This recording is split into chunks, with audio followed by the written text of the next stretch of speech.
Got a quick demonstration video here, how to find the oil specification and capacity for a 2022 Ford Bronco with the 2.7 EcoBoost. From the main screen on the stereo here, basically click on features. From there, owner's manual. It's pretty straightforward. I'm gonna simply search. This is the quickest and easiest way to do this. And then from there, you gotta look at the different options. Basically, we're gonna look at engine oil capacity and specification dash 2.7 liter EcoBoost.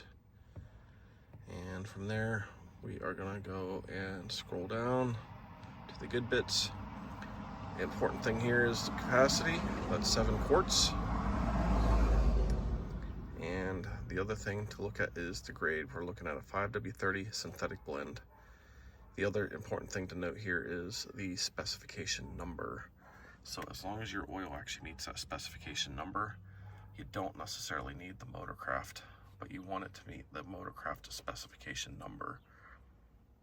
And they do have an alternate here if you are living in extremely cold climates as well. That does not apply to us here in California.